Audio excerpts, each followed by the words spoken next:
Okay, so last time we finished talking about, well, we didn't finish talking about, we finished introducing enolates. And we're gonna take a short break from enolates and go back to enols. So here's one of sort of our first big reaction, and that is alpha halogenation. So in this process, we start with a ketone or an aldehyde, and when we add an elemental halogen and acid, that installs the bromine. We didn't talk about this, did we? No.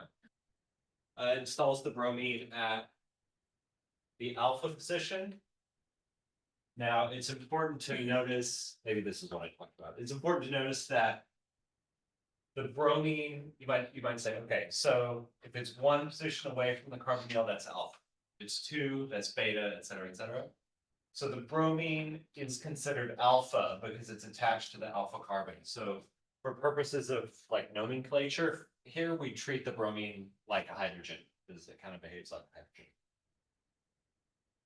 Okay, so we do this reaction, we get HBr as a side product. So, and this reaction works for fluorine, bromine, and iodine. It does not work for fluorine. Maybe not a big surprise. A lot of times fluorine doesn't do what you expect it to do or what you want it to do. So, of course, we have H3O plus acid. So this is under acidic conditions.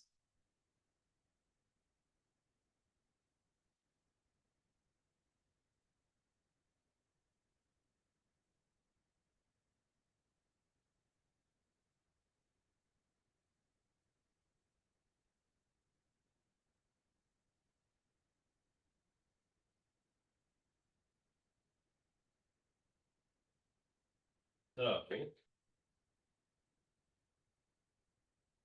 actually,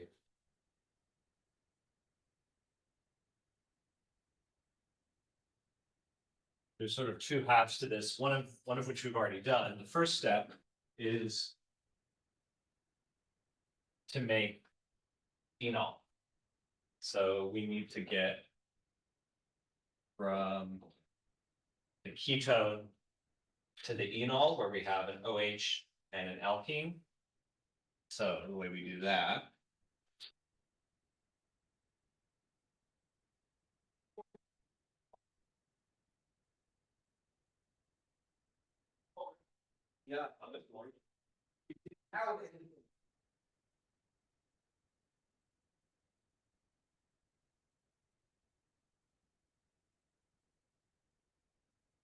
so there's our protonated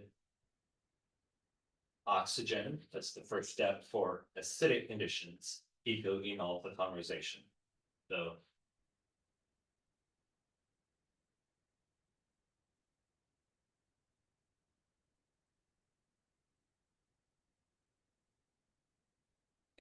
we can draw a resonance structure. This.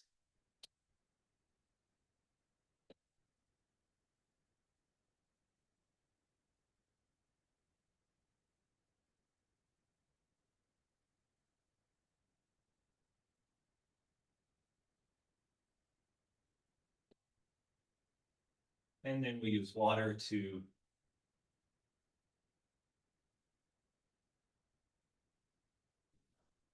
heat.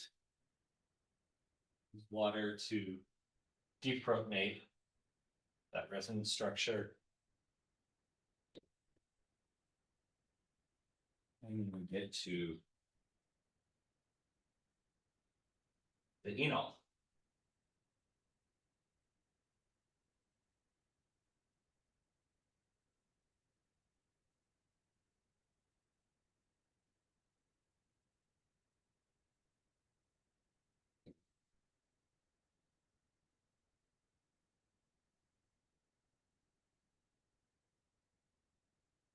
The second step is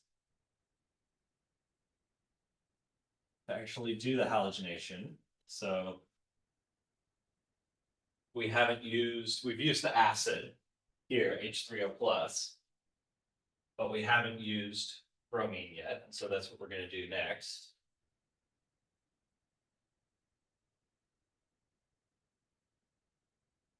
We'll draw it separately with that.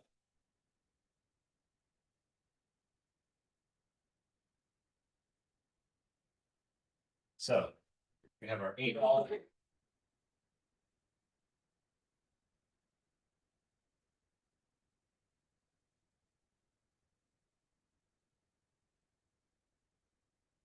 And now we're going to use bromine as an electrophile, and our nucleophile is going to be these pi electrons.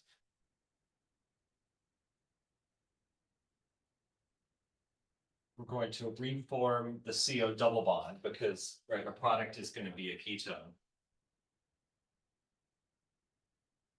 And then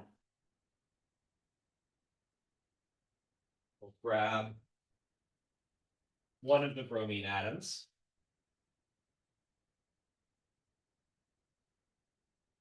And then the bromine-bromine bond also has to break in this step. So what have we done? Well, we've got the CO double bond. We'll have that hydrogen there.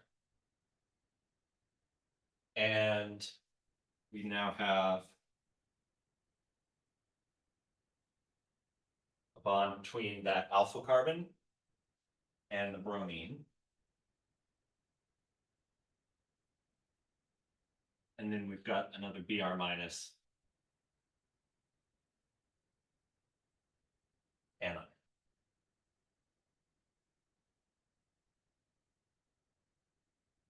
All right, and we're only one step away. All we need to do, we know our side products. Our side product is HBr. And so this last step is going to show formation of HBr. We just deprotonate there. And that's going to give us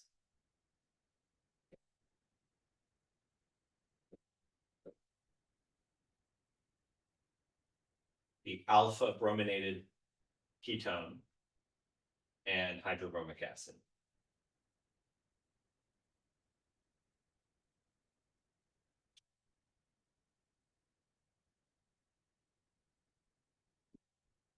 So we know that we have to go through the enol sort of intermediate. It's really a polymer, but it's sort of an intermediate. So that means if we have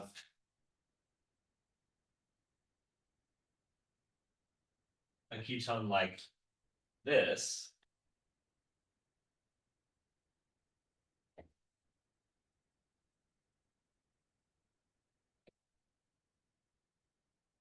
now we have two potential options for where to brominate. We can go there or there. So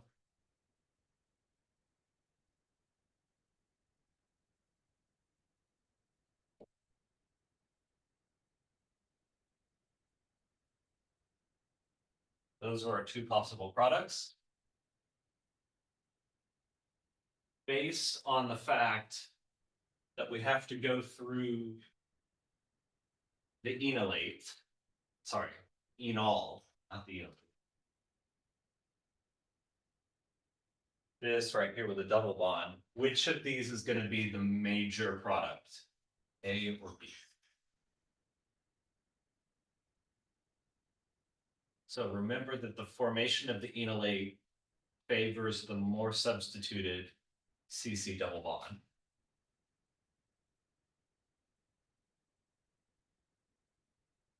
So what enolate is going to give rise to each of these? Well, this one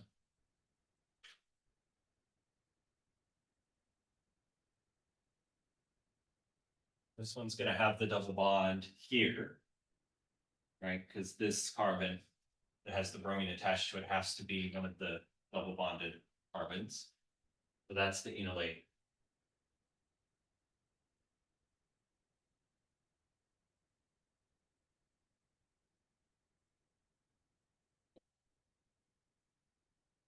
Bonds to that one. And for this one, well, the CC double bond has to be there.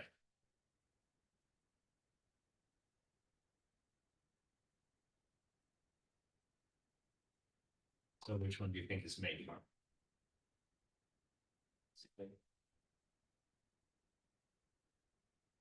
We want it B because this is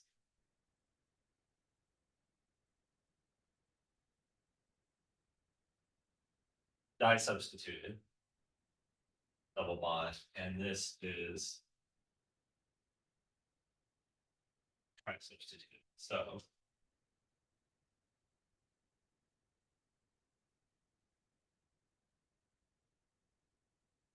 B is going to be the major product. So it's sort of like Markovnikov addition, where you're going to add the halogen to the more substituted alpha carbon.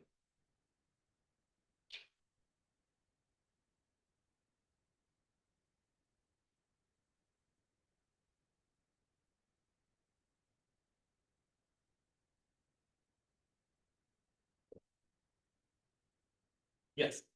I think we covered this in OChem, but that class is kind of blurred. Did I substitute the science of products? No, so that just has to do with the number of non-hydrogen things on the double bond. So this double bond has the OH group and then the ethyl group, the other two hydrogens. Well, it has two non-hydrogen substituents. And this one has methyl group, OH, another methyl group, and only one hydrogen. So it's got three non-hydrogen substituents.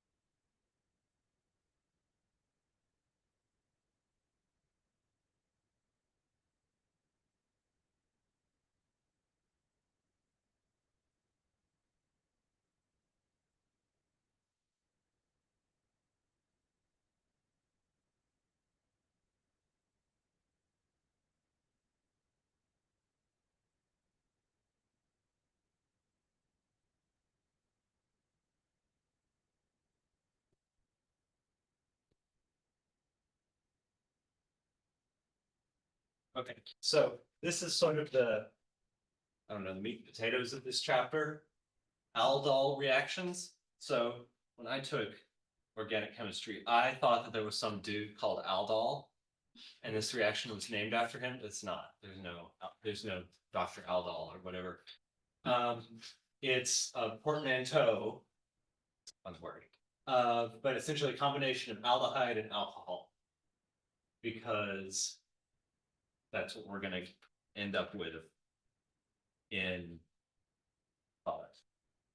Anyway, so there's really two categories of aldol reactions: additions and condensations. Condensations are just addition plus another type of reaction. But anyway, let's say that we have some sort of aldehyde, and we put it in a flask with some sodium hydroxide. Now, I know that sodium hydroxide is not one of our really strong bases that we know we can use for making enolates, but there's always some sort of equilibrium here.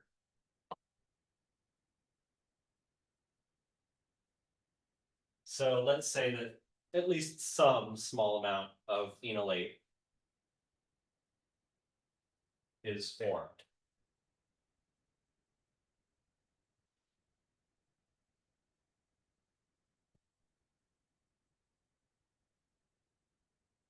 So now in our flask, we have the aldehyde and the enolate.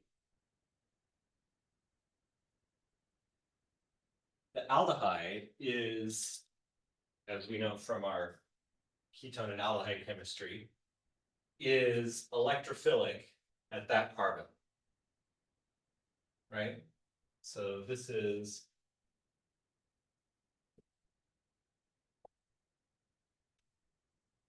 electrophilic right there. Our enolate has a carbon with a lone pair and a negative charge. That is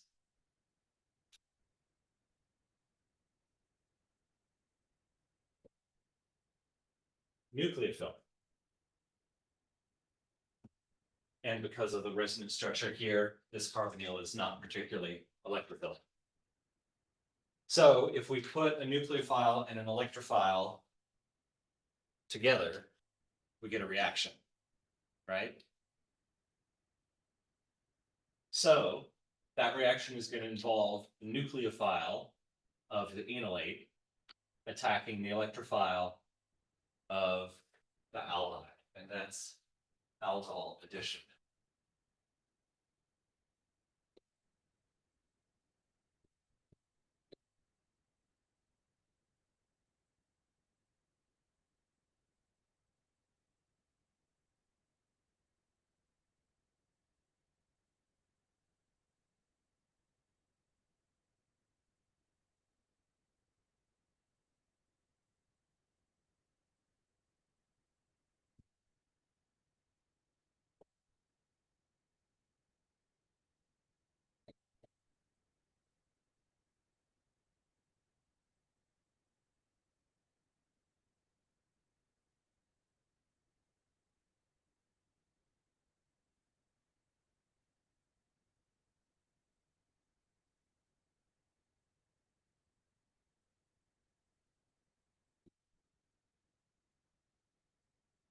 Right, so there's our nucleophilic enolate and our electrophilic aldehyde.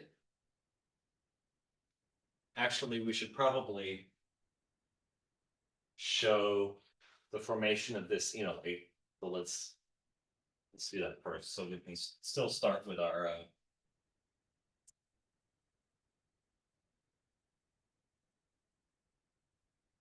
there's our aldehyde. 3 hydrogens there. Sodium hydroxide.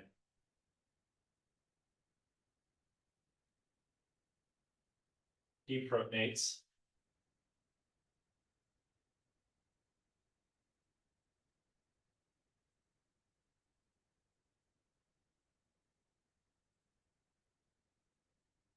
So there we get our enolate.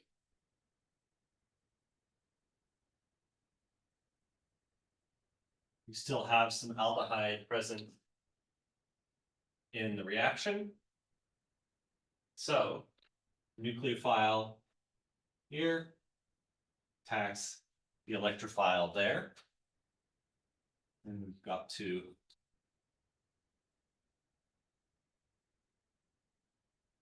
move that pi bond up onto the oxygen.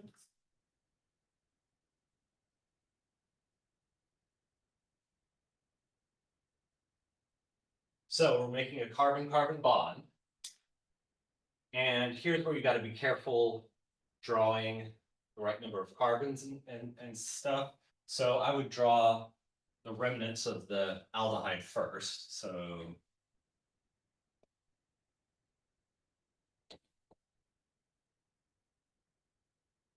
now we've got a CC bond that's been formed there. That bond is to this carbon. It's got those 2 hydrogens on it. This carbon is also bound to a carbon with a double bond oxygen and a hydrogen.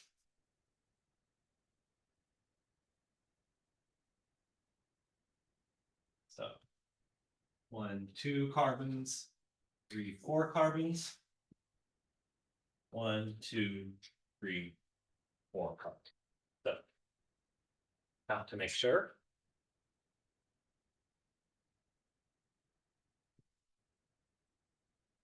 We can, if you like, redraw this structure a little bit neater.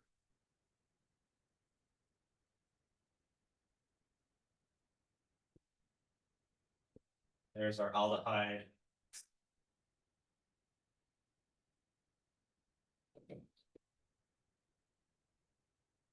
There's our oxygen with the minus charge.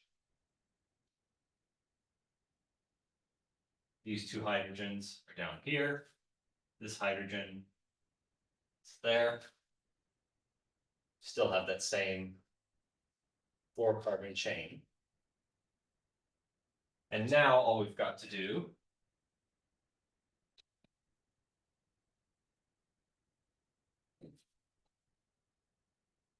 bring back water we generated in the first step when we made the enolate. And that's going to protonate our O minus.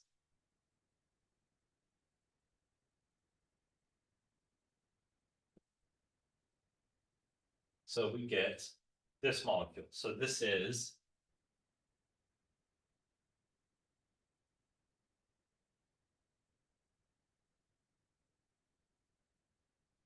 aldol addition product. You can also call it, because carbonyl right there, this is the alpha carbon, this is the beta carbon, so it's a beta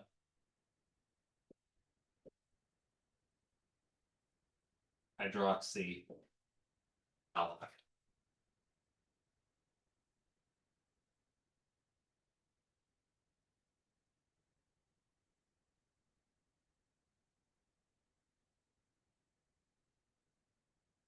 So, at least in my opinion, the trickiest part of this reaction is remembering that it really just starts with one starting material.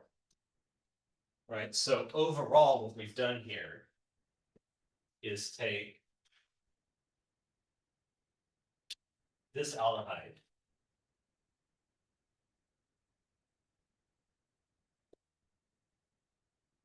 treat it with sodium hydroxide,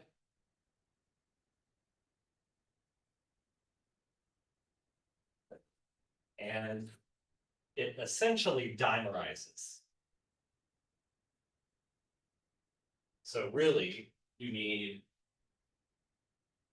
2 equivalents of the starting aldehyde to make 1 equivalent of this final product. So this is an equilibrium process. So even here, I think we should really draw an equilibrium arrow. So in general, this is the equilibrium.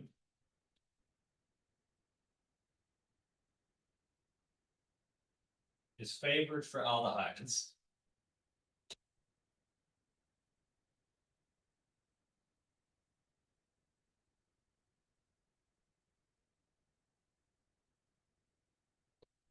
But disfavored for ketones. So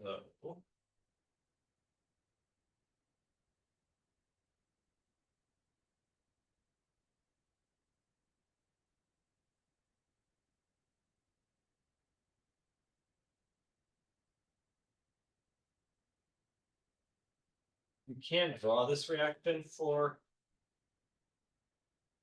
ketones.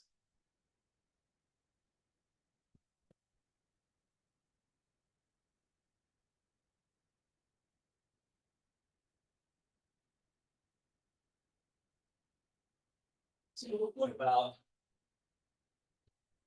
this aldol addition? Okay, so it's an aldehyde.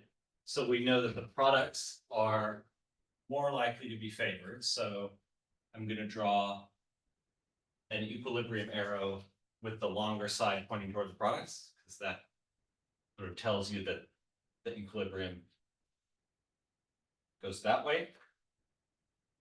Okay, so how do we draw? Like, we could do the mechanism, and we probably should do the mechanism, but how do you come up with just the product?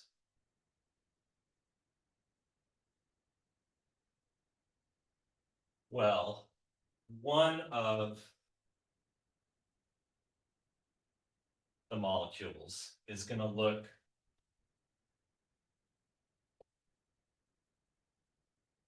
the same. So it's not a bad idea to just start by copying the molecule.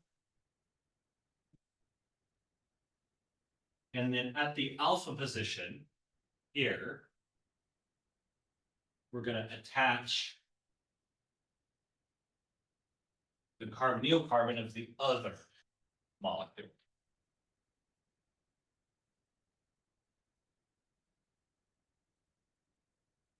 So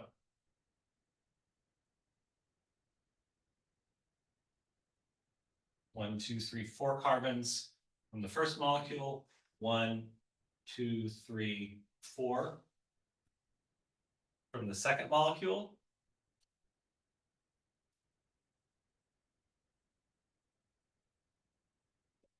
And then the oxygen. So maybe this is easier to see with help, of course, but I'm going to do a ketone example.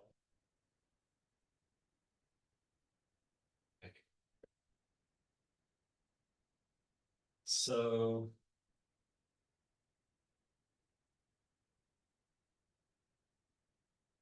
this ketone can undergo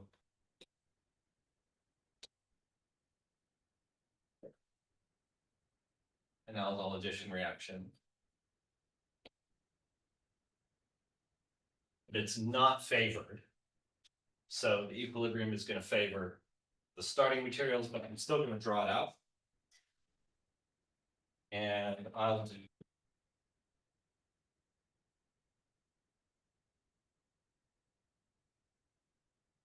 that. So we have just really two equivalents of the same molecule. We'll have one of them remains unchained.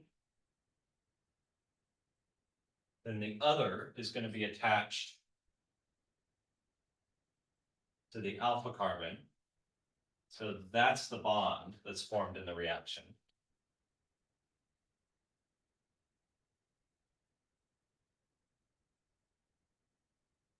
And the bond that's formed is between the alpha carbon of one of the molecules and the carbonyl carbon of the other molecule. So that means that at that carbon, we have the OH.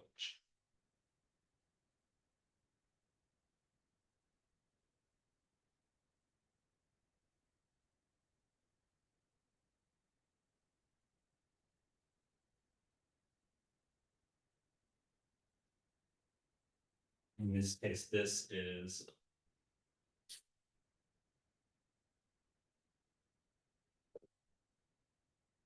beta hydroxy ketone.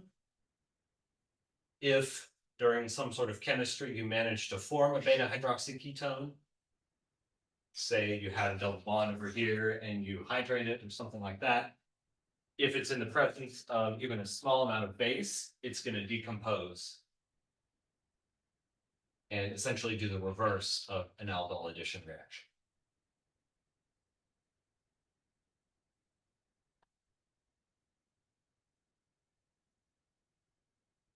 What do we think about that? Questions?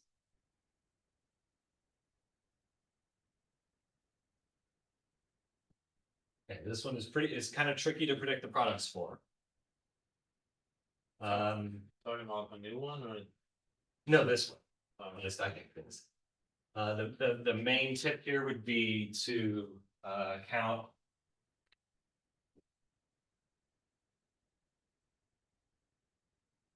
your number of carbons. So 1, 2, 3, 4.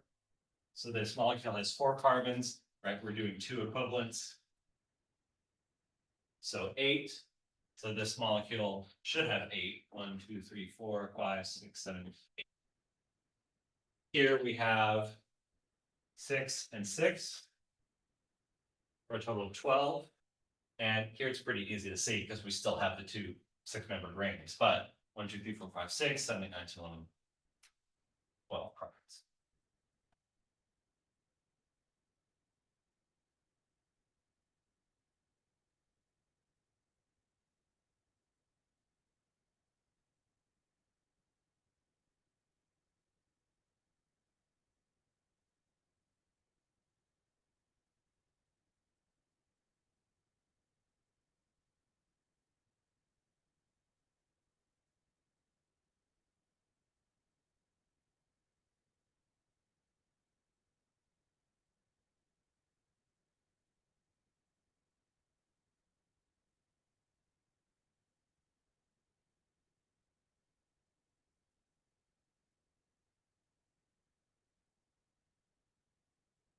Okay.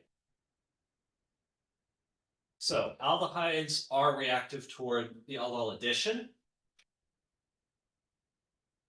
Ketones are not, well, really they do the reverse process.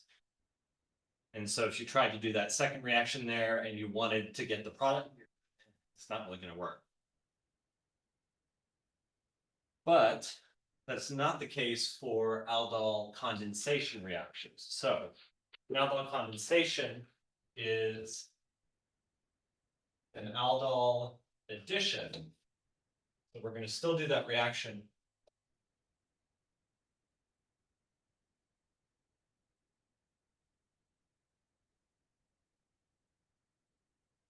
Repetitive sentences, repetitive. Anyway, so if we take an aldol addition and we heat it, we get an aldol condensation. So essentially, the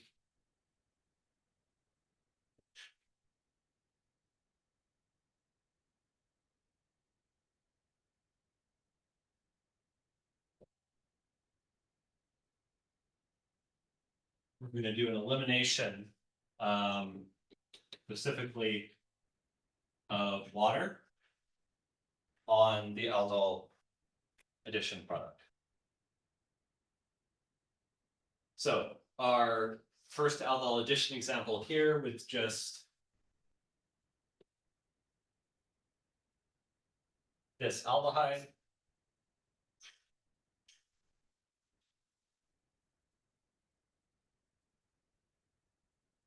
Now we're going to use sodium hydroxide and heat. Okay, delta meaning heat. The first thing that's going to happen is this, the aldol addition. So we already know what the product of that reaction is going to be.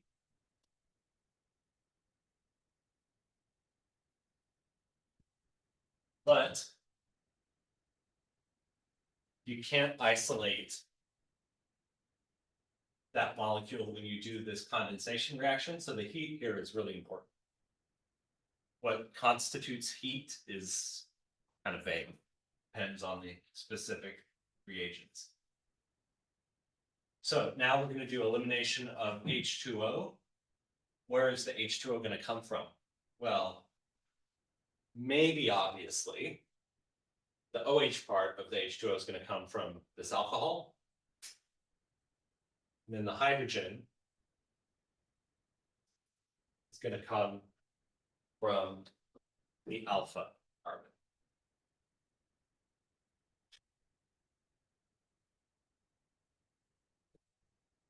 So removing H2O, we get rid of this hydrogen and that hydroxyl group, and then we end up with a double bond where it used to be.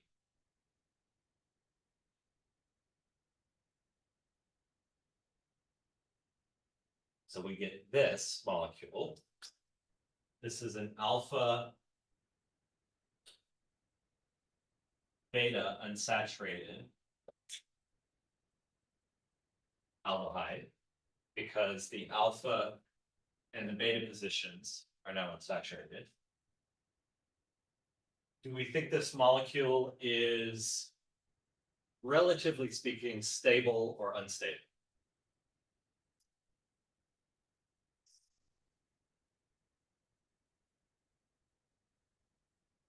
So that's kind of a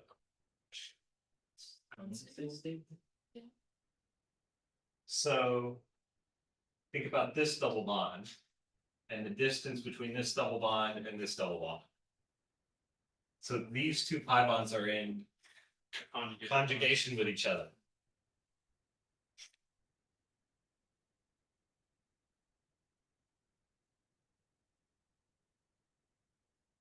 So that's a good thing. That's a stable molecule. And because of that, I haven't drawn this as a equilibrium reaction because it's not really to any significant degree. So the aldol condensation, if the conditions exist for it to occur, are very favorable.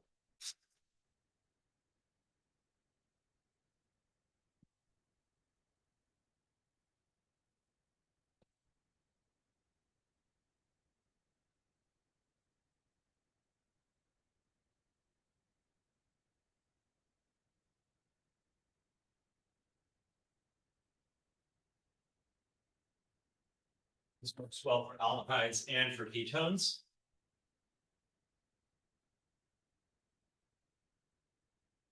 So that might seem kind of nonsensical because I said that the aldol addition, which is the first half of the first 2/3 of the aldol condensation, is required to do the condensation. So you have to do this reaction before you can do the condensation. Well, how does that work? You only need a little bit of the aldol addition product to form in order to do the aldol condensation. So we can still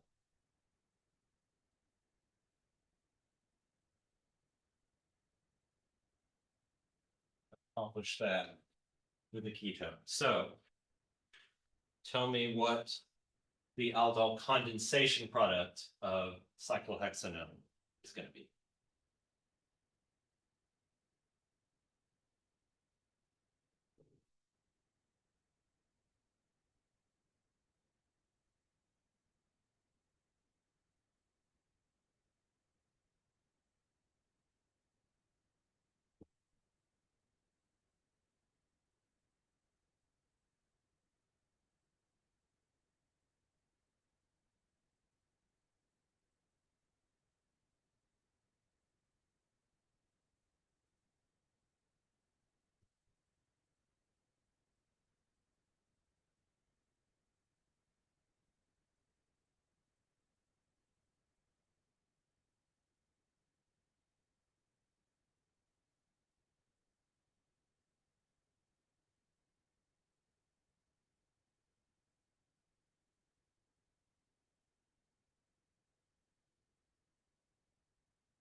I thought you were erasing. It's like, don't erase, that's right. Yeah, yeah, yeah, okay.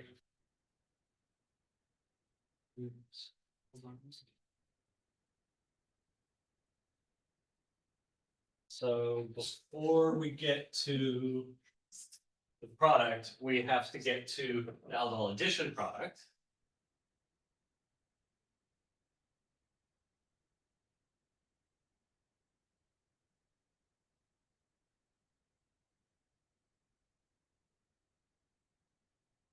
Which is this, and again, I've drawn out that hydrogen because that's the one that's going to be removed. So we still have base present in solution. Sodium hydroxide. That's going to deprotonate this way.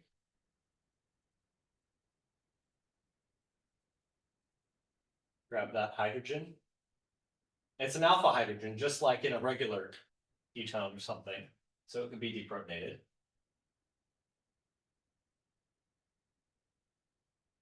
That gives us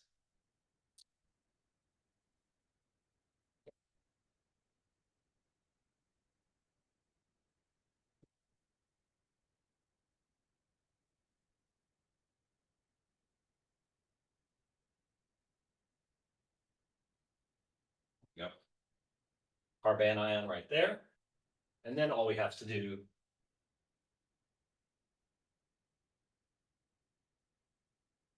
is an elimination.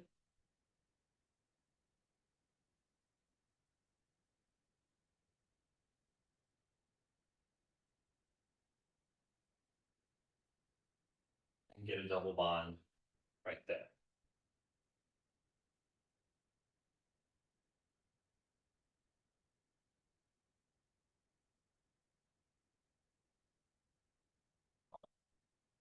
And this is still an alpha beta unsaturated. Well, in this case, it's a alpha beta unsaturated ketone. But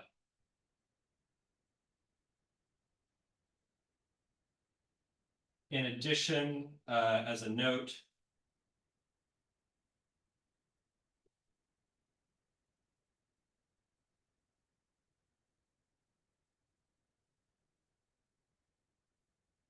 this case, it doesn't matter because there is no cis or trans alkene. In this case, there is, but we're not gonna worry about the selectivity. Mostly it's gonna be the less sterically hindered, but don't worry too much about that. Okay, so that's the aldol condensation. I'm giving you all this information about aldol reactions, but chemists hate them.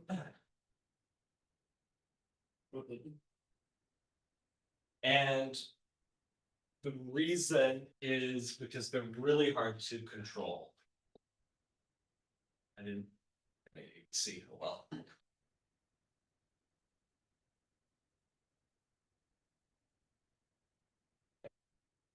Mixed aldol reactions. Okay, what if we take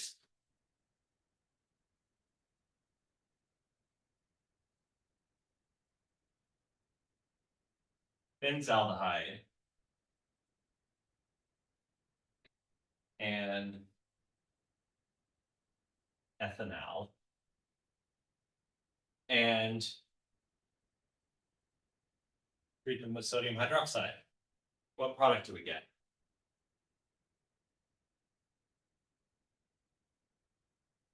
Well, here's the problem. There's 4. Just kidding. 8.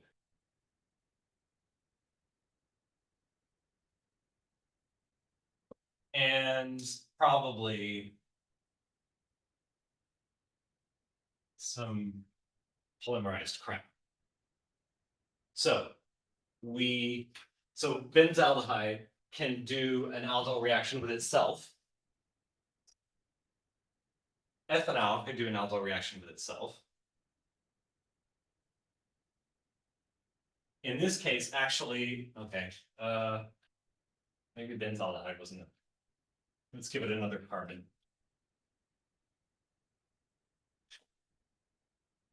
Sorry, we need alpha hydrogens here. But this enolate can attack this carbonyl. This enolate can attack this carbon. See, it gets really messy really fast. And then, what temperature are you doing this at? Okay, room temperature. Let's say it's a hot day in the lab. Maybe it got a little too warm. Uh-oh. Now you're doing condensation reactions on all 4 of those products. So in reality, the reaction is pretty difficult to control. There's a couple things you can do though and I already did one of them by accident. A couple things you can do to decrease the likelihood of some of that happening. And one of them we're going to do in lab.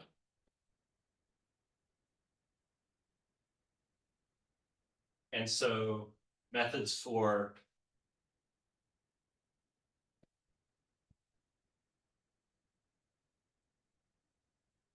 controlling sort of the big mess. First of all,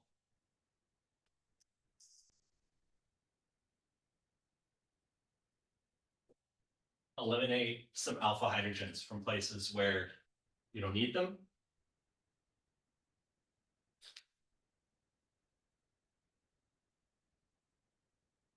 And then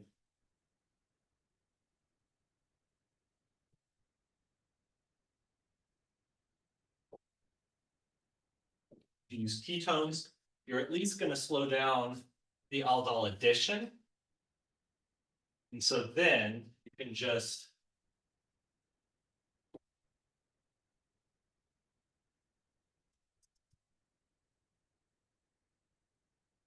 apply some heat and go directly to a condensation. Now, in this particular case, so this is sort of a lab side note here. In this particular case, we're actually going to get 2 equivalents of benzaldehyde adding to 1 equivalent of acetone. So what we get, if I can draw the right number of carbons, is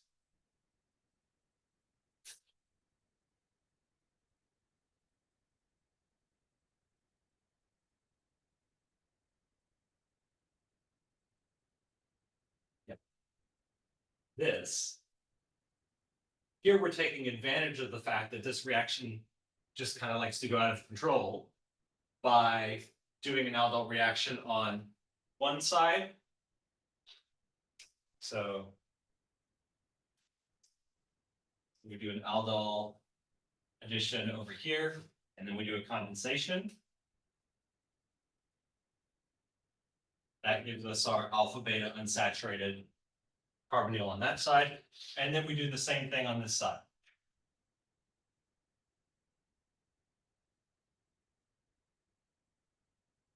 Addition plus a condensation. And so this is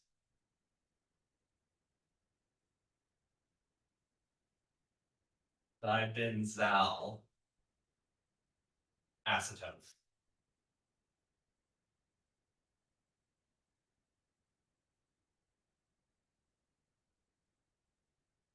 So theoretically, based on the stuff we've talked about, we should be able to draw a mechanism going in a couple of different orders.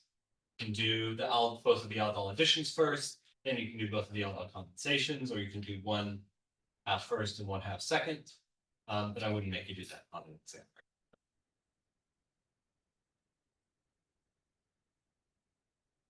Okay, questions on aldol reactions? There's mine. I'm just curious, like, well, why would someone need to do that reaction? Like, is there any reason why they would need to do a mixed aldol reaction? Or something? If you find yourself needing to do something like that, there's almost always a better way to do it that will avoid all of the. Yep. The aldol reaction, usually in organic chemistry, you're trying to do something, and then you get like orange or like pink slime in your flask, and you're like, oh shit, it did an aldol reaction and I didn't want it to. But when that does happen, here's what's going on.